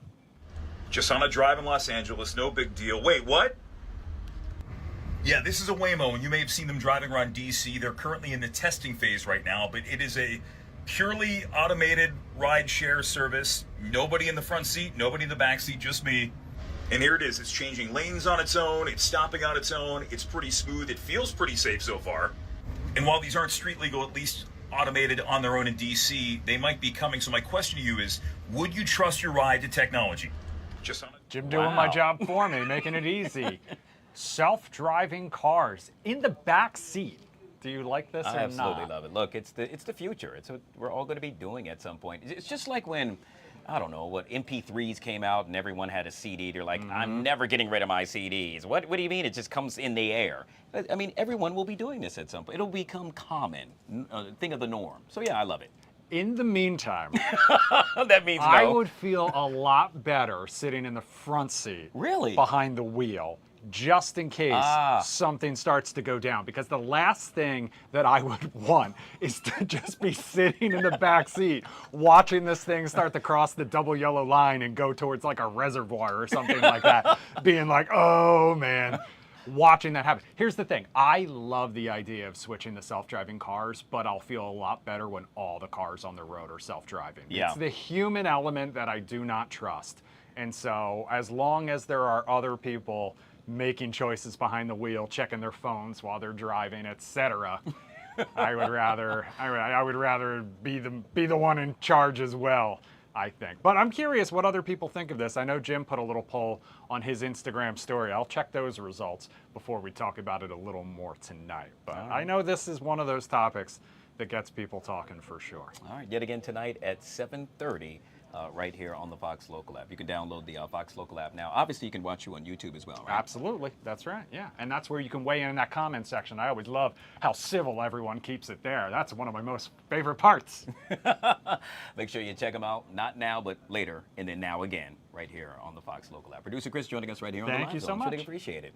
All right, guys, you know the deal. If it's happening, and it's happening now, which typically happens to be the case when you're watching the Fox 5 Live Zone, we're going to take you there. We know earlier today, President Trump had the opportunity to address the UN General Assembly. The president ruffling some feathers, if you will. Well, now he's sitting down with Ukrainian President Zelensky. Let's go ahead and take a look in. Well, he's a friend of mine. I have not spoken to him, but I have a feeling if I did, he might stop, and I think I'll be doing that. What progress do you think has been made on ending Russia's war against Ukraine since the last time you saw President Zelensky? Well, the biggest progress is that the Russian economy is terrible right now. It's, as you know, it's crashing. And that, frankly, Ukraine is doing a very good job of stopping this very large army.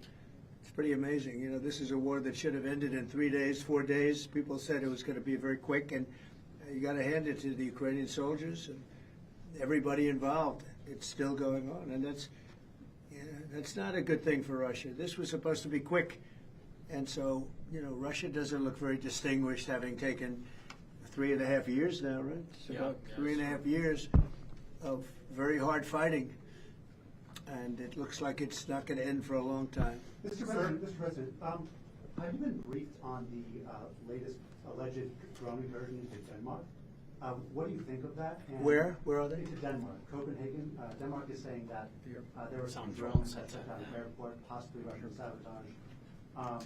What's your response to that? Will the U.S. have a material? Well, I have no response until I find out exactly what happened. I know about it, but they don't know what happened. But we're going to find out very soon. Sir. Would you back up NATO allies? You said that you thought that they should shoot down the Russian aircraft. Would you back them up? Would the United States help them out in some way? Depends on the circumstance, but, you know, we're very strong toward NATO. NATO stepped up. You know, when they went from 2% to 5%, that was great unity. Trillions of dollars is being pumped in, and they're paying us for the weapons that we send. But that was a big day. That nobody thought a thing like that could happen. You had countries that weren't paying 2%, and now they're all paying 5%. That's a lot of money. It's a lot of weapons they're buying, and they're buying them from us.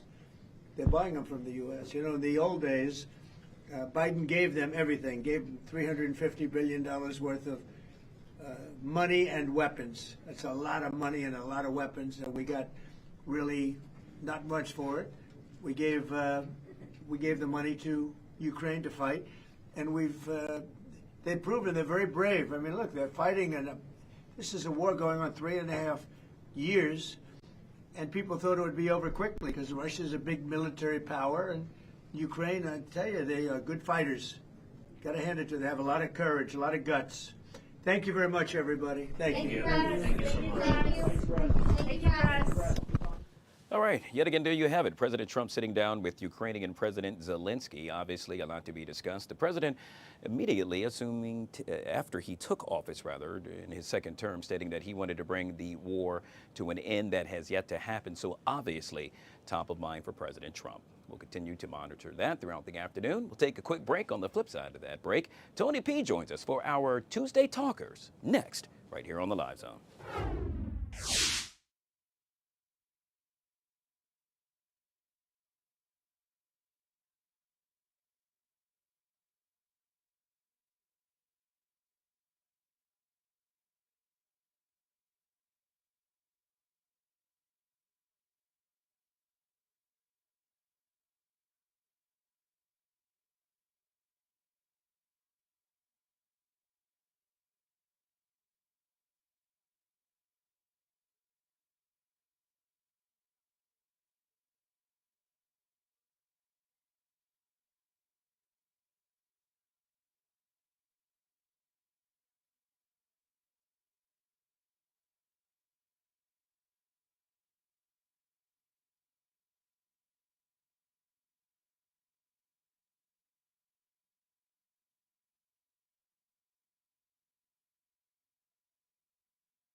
All right, guys, back here on the Fox 5 Live Zone. If you could only see what happens behind the scenes here, Oh, boy. you would be in store for a really And good what laugh. we talk about, that's yeah. a big one, too. Tony P. joining us right here on the Live Happy Zone. Good to Tuesday, see you, my Good friend. to see you. I missed you last week via vacation, but I'm so glad you played great golf. By the way, he's a good golfer, folks, okay? You're just trying to butter me up. No. I shot a 95. That's the best I've ever played, and Okay. that's not the best thing ever. Well, you know? first of all, don't forget, only 5% of people can break 80 and only 90, and only 10% can break 90, and only 5% can break 80. Wow. You're getting Okay. pretty close to that number, man. Well, there you go. And breaking Daggone it. 100 is like only 20%. You're part of the top 20%, my friend. I'll take that. Ugh. You take that as well. It's all positivity here. Now we're going to do our Tuesday Talkers right here on the Live Zone. And apparently, Tony P., it's time to say goodbye to these dated wedding trends and traditions. Oh, boy. Now, obviously, things like the venue, food, and decor are personal choices, but there are certain things you might want to rethink if you're planning on getting married. For example, mismatched floral bridesmaid dresses. I don't think you and I have to worry about that. I don't think so. Yeah, I no. think we're kind of good on that. And then there's the tacky garter toss. Now, I have partaked. I can see it. Oh, yeah, I can see how it can be kind of weird. It's like, play by play. It's a really interesting description. And last but not least, the practice of letting either set of parents pay for the wedding. In this case, the bride or groom happens to now be paying for it. What are you thinking about this?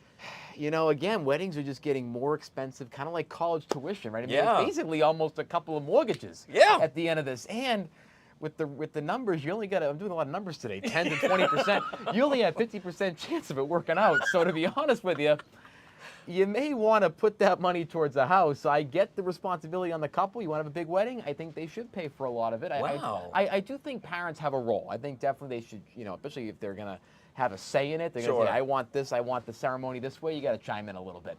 I do think what I'm seeing is weddings are now like whole week-long events. Yeah. Yeah, the Friday night rehearsal dinner, it's open to everybody now. There's no, gatekeeping there.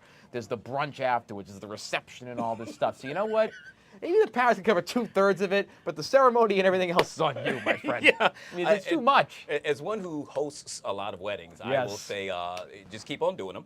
Keep on getting married. Well, I'm actually trying to do, so I'm actually doing my sister's wedding next Really? month. I'm officiating. And my followers are like, hey, you start a business and do this. So you know what? I might get my license to do it for more can't weddings. wait to see that. So hey, you know what? Maybe it could be interesting. Father Tony. That's So gonna keep be having awesome. them. By the way, cheaper. the average cost for a wedding in 2025, it happens to be about $32,000. And that's Are on the you low kidding end, if me? you will. Yeah. Oh my God. I would rather have mom and dad pay for that. In this case, hers. I don't have enough guts to go to my dad. That's that kind of money, so I get it. Hey, are you a flower guy? Yes. huge. Really? Oh, receiving and or buying? I'm mostly buying, but Wow. but I love like looking at flowers. Going to Okay. to the botanic garden in Yeah. DC or the aquatic gardens at Kenilworth. Or going to like Hillwood Estate. I love all like the flowers that are part of that. Tony, you cease to amaze Yeah, me. but I don't like getting them. I kind of kill them all. So just well, in being this honest. case, we're talking about a new survey that's revealing how many people know their partner's favorite flower. In this case, the study found that 24% of those in relationships who think their partner has a favorite flower are actually able to name their loved one's preferred bloom. Should you not be able to name it, well, just keep in mind somebody else may be doing it for you, which means your relationship may very well be in trouble. All I know is roses. I mean, I just buy roses and that's all Roses and violets, Yeah. right? We know that from grade Yep. school. No, but I think if you know your partner's kind of trends, like, for example, like, I've had partners that like, a certain color. So I know which flowers to get. Or if I've gotten them, for example, red roses before, I'll kind of go through the gambit, some pinks, some purple ones, maybe some yellows, right? I think it's about, first of all, doing it kind of randomly without being asked. I think the best thing is giving flowers to your partner when they don't expect it, when they're going through a tough day and you can just read the room well. Yeah. That's when you do it, because Wow. that matters. I don't think if it's the perfect flavor or the perfect flower is going to matter. I think it's when it's done. Okay. What about tulips? You okay with that? I think tulips are a little bit more delicate, so they're hard to water from what I had heard. So All I right. think anything that's more work you don't want to do, but if it's going to add some good, appeal to the house or whatever, or Yeah. like it's just going to add a good warmth to the world, Go for it. I had this conversation yesterday because I actually saw this yesterday, and someone said to me, well, my favorite happens to be sunflowers, and which, quite honestly, I just thought that happened to be the little seeds that we eat when you're at the baseball game. Yet again, I need some help. I need some It reminds me of the Shrek scene with Donkey and Shrek. They're talking about onions and the sunflowers. So I kind of associate the sunflowers in kind of like the onion category. I know it's kind of a weird comparison, but that's the first time I saw sunflowers in the Shrek movie. Yeah. Well, the good thing is you're giving folks flowers, not onions, because then we'd have a serious problem. Now, people, ogres and people like onions, right? You know, we peel them back a layer at a time. It's all about the understanding. And relationships are like onions, too. The mindset of Tony P, which, by the way, you're going to get a chance to see in just about 17 minutes. You're coming up on the take. I mean, can you give us a preview? First of all, may God help the audience have me on every week now. No, but I'll tell you this. We have some really cool topics coming up. First of all, we have about being on teleprompter and having the teleprompter go out. Oh, yeah. That happened today for President right. Trump. And we're talking about kind of unexpected occurrences and how you deal with that, especially someone who does public speaking like we do. We kind of, we're expected to kind of roll with it, but it's not easy. Also talking about Purcellville, a lot of stuff going on in Purcellville, from colleges to also a town meeting etiquette. So a lot of interesting, hot topics coming along the way. I'm excited. I'm excited too. By the way, you're going to be joined by our good friend Al Reynolds as well. Al's the best. And speaking of that teleprompter thing, we don't even have one here. We don't. That? Well, we just the thing is, if we could go off for hours and hours, you and me. Imagine us playing golf together. I mean, it would take 6 hours if we just keep talking, which is good. I mean, it'd be a great show. But you'll get a chance to see him talk all you want coming up at 2 o'clock. God help you. On the take. Tony P, always good to see you, my friend. God, you're the best. Always a pleasure to see you, my friend. We'll take a quick break, and we'll be right back.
All right, guys, we're about 14 minutes off the top of the hour. Welcome back to the Fox 5 Live Zone. We're going to take you yet again to the UN General Assembly. A lot happening in the Big Apple, not the nation's capital. Let's go ahead and take a look at. Our admission to the United Nations in 1975, our republic indicated our willingness to engage with the international community. My country reiterates its strong commitment to multilateralism, one of humanity's most important achievements, which needs our protection in this time of change. In closing, aggression and military force should be replaced with peaceful resolution and dialogue, because it doesn't solve problems, it creates destruction and misery. As a matter of urgency, I call on every member state to keep the peace, protect the planet and all human rights, Suriname has shown the world that living sustainably together is possible. We are really better together. Thank you, Grand Tanye, and may God be with you.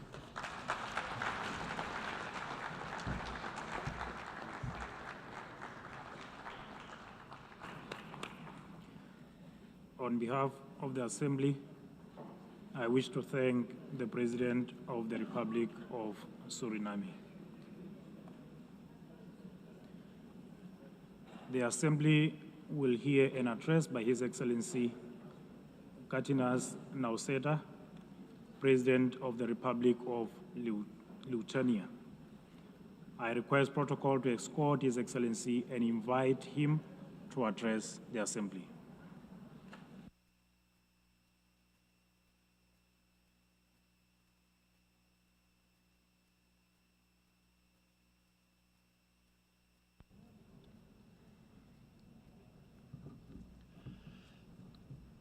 Dear Mr. Chairman, Excellencies, ladies and gentlemen. 80 years ago, humanity, emerging from the Second World War, embarked on a long road towards peace. Building on the solid foundation of the rules-based international order, our forefathers created the United Nations and its institutional system. This system was never perfect. Many nations, Lithuania included, had to struggle for decades, seeking freedom, independence, and sovereignty. Many people suffered war, famine, and premature death. And yet, it was the best international order that we have ever. The United Nations system embodied the great hope that nourishes the human soul and guides our actions for the universal good. Together we succeeded in condemning war and conquest, at least in theory, if not always in practice. To this day, even the worst aggressors feel ashamed to openly conquer, destroy, and enslave. Instead, they talk about special military operations and the need to protect those who frankly do not want to be protected. This shame is a significant achievement of our time. To the extent that current international norms limit the behavior of offenders, they help countless people to survive, escape torture, or even prosper. Thus, it is an ever-growing concern to witness these same norms being subjected to increasingly open and brutal attacks. Our international order is being slowly eroded by the irresponsible actions of those who should know better. The world is turning into a much more dangerous place. We have seen this before. We cannot ignore the striking parallels between the present day and the events of 1938, a time when the world chose appeasement over international law and diplomacy over deterrence, culminating in the infamous Munich Pact.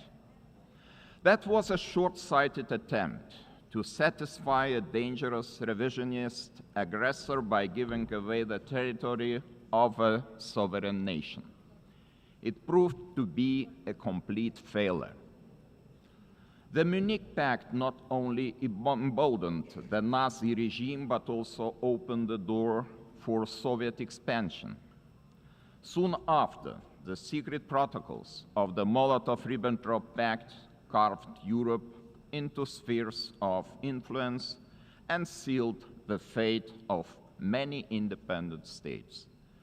As Europe descended into another great war, Lithuania and the other Baltic states were illegally occupied, annexed, and brutalized.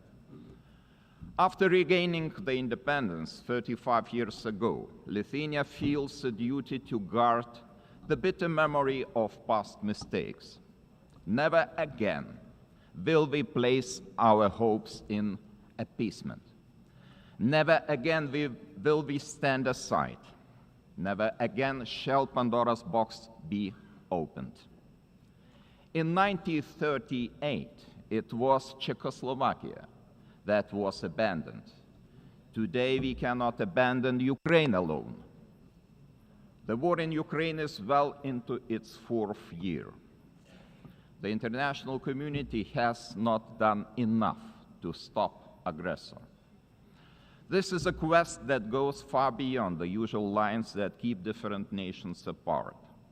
What matters is not the distinction between large and small, or between global North and global South nations, but the basic principles of the UN Charter, which guarantee peace and security across the globe. If one UN member is attacked with impunity year after year by a permanent member of the Security Council, what does that mean for the rest of us? When power replaces law and fear silences the truth, the foundations of the global order begin to crack. And then nobody can feel safe anymore. Ladies and gentlemen, the effects of Russia's war against Ukraine are being felt across the world. This war has sparked crises in energy, migration, and food security, while also deepening global poverty, hunger, environmental damage, and climate change. It all began with the illegal occupation of Crimea in 2014 and escalated into a full-scale invasion marked by systematic war crimes. The targeted destruction of civilian infrastructure, indiscriminate missile attacks, and the forced deportation of thousands of Ukrainian children are not isolated abuses. These are calculated efforts to erase Ukraine's identity and undermine its sovereignty and territorial integrity, all in open defiance of the United Nations Charter.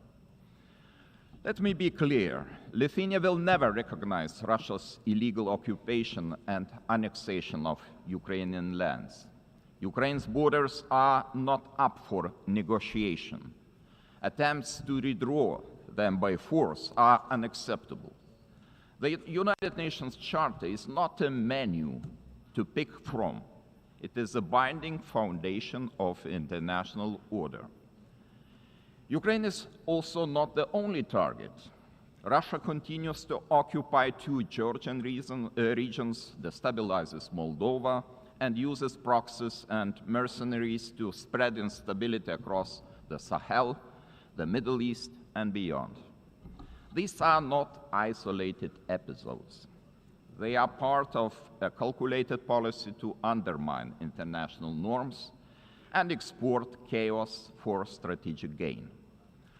Russia is not acting alone. The countries enabling Russia's war against Ukraine also violate international law.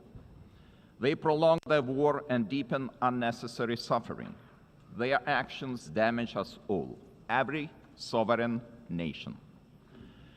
Lithuania therefore calls on the international community to maintain strong political, military, humanitarian, and economic support for Ukraine. Having already provided more than 1 billion euros in assistance, half of which for reconstruction and long-term recovery, we are setting an example to follow. It is equally vital that the international community stop buying Russia's energy resources. Without all that oil and gas money, Moscow's war machine would finally stop. All right, guys, yet again, a very busy day in New York City as the United Nations General Assembly continues. We'll keep a close eye on that throughout the afternoon right here on Fox 5. By the way, we chatted about it earlier, and that is make sure you watch Chris tonight. Yes, do you like it or not? You see it right there on your TV screen, 7:30. If you haven't already done so, you know how you watch it? you got to click on this right here, which happens to be the QR code for the Fox Local Lab. See how easy that is? You click on that and you'll get a chance to watch him, but not only that, you can watch us throughout the day, any and everywhere you go. Oh, by the way, the YouTube page also available, youtube.com/@Fox5DC. Hey, tomorrow, big show coming up. Glad to say that we have Trey Chaney. You remember him from The Wire. He's going to be stopping by along with major recording artist extraordinaire, and they'll be joining us right here on the Live Zone. Stick around, the take coming up next, including Al Reynolds and, oh yeah, the guy you just saw a minute ago, Tony P. On behalf of my producer, Emmy, I'm Guy Lambert. We're back here tomorrow at 12 right here on Fox 5.